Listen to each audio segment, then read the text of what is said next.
Magandang araw. Narito na nga yung update sa ating minomonitor na si Super Typhoon Leon. Ito ngang si Leon ay patuloy na kumikilos palapit sa may Batanes area.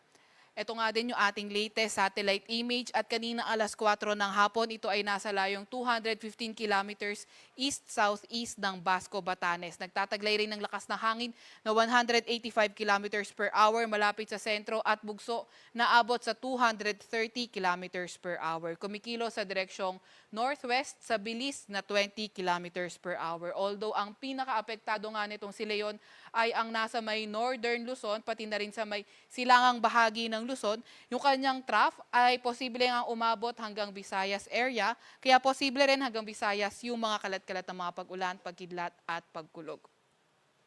Ito naman yung latest track ni Leon. So nakikita nga natin na patuloy yung pagkilos nitong si Leon patungong northwest hanggang sa ito ay maglandfall sa may eastern coast ng Taiwan by tomorrow afternoon. And then posible nga humina pagka landfall nitong si Taiwan. Pero yung pinakamalakas na intensity nito ay habang papalapit sa may Batanes area. Yun nga, inaasahan natin, pinakamalapit sa Batanes itong si Leon, today late evening o hindi kaya tomorrow morning.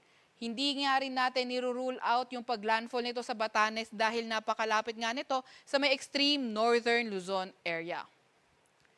At inaasahan natin yung kanyang peak intensity kapag ito ay papalapit na nga sa Batanes. At kagaya nga ng nabanggit natin kanina, posibleng humina pagka-landfall sa may Taiwan area. Posibleng lumabas din na ating Philippine Area of Responsibility itong si Bagyong Leon tomorrow evening o kaya Friday early morning.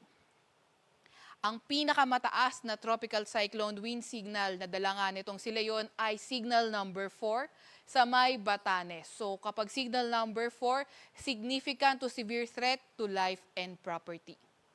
Meron din tayong nakataas na signal number 3 sa eastern portion ng Babuyan Islands at ang northeastern portion ng mainland Cagayan.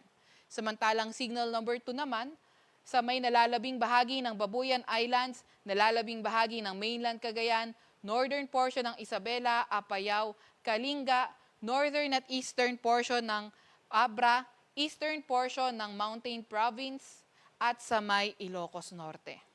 Samantalang signal number 1 naman sa nalalabing bahagi ng Isabela, sa may Quirino, Nueva Vizcaya, Ifugao, sa may Benguet, sa may nalalabing bahagi nga ng Abra, Ilocos Sur, La Union, Pangasinan, Nueva Ecija, Aurora, at ang northeastern portion ng Tarlac.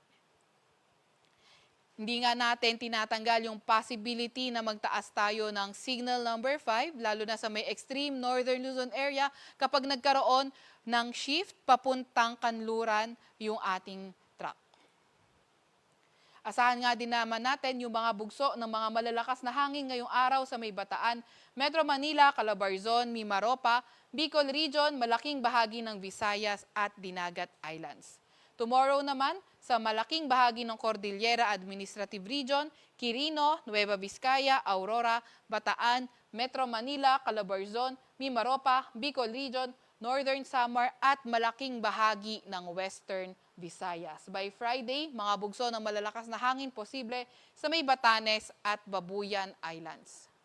Kanina nga alas 5 rin ng hapon, naglabas tayo ng weather advisory kung saan ngayong hapon hanggang bukas ng hapon, posible yung intense to torrential rains sa may Batanes at Cagayan, kabilang na ang Babuyan Islands.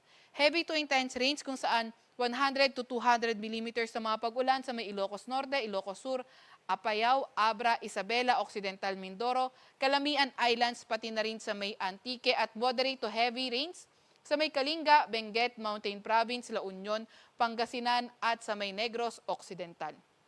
Bukas naman ng hapon hanggang Friday ng hapon, meron pa nga rin tayong inaasahan na intense to torrential rain sa may Batanes at heavy to intense rain sa may Babuyan Islands. Moderate to heavy rains naman sa may mainland Cagayan, Occidental Mindoro, Ilocos Norte, Zambales, Bataan, Cavite, Batangas at sa may Calamian Islands.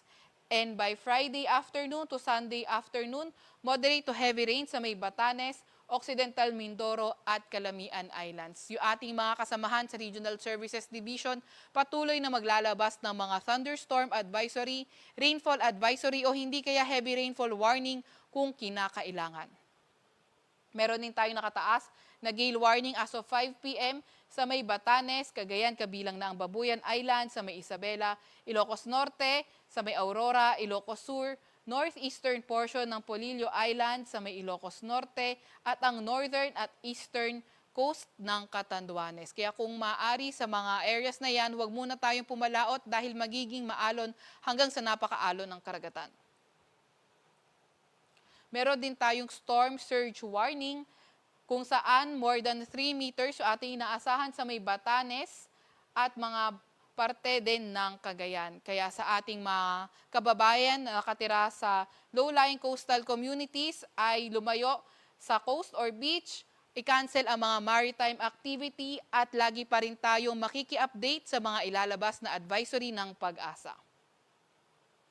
Huwag nga rin tayo magpapahuli sa mga update ng Pag-asa. I-follow at i-like ang aming X at Facebook account, DOST_Pag-asa. Mag-subscribe din sa aming YouTube channel, DOST-Pag-asa Weather Report. At para sa mas detalyadong impormasyon, bisitahin ang aming website, pag-asa.dost.gov.ph. At yan nga muna ang latest mula sa Weather Forecasting Center ng Pag-asa, Veronica C. Torres.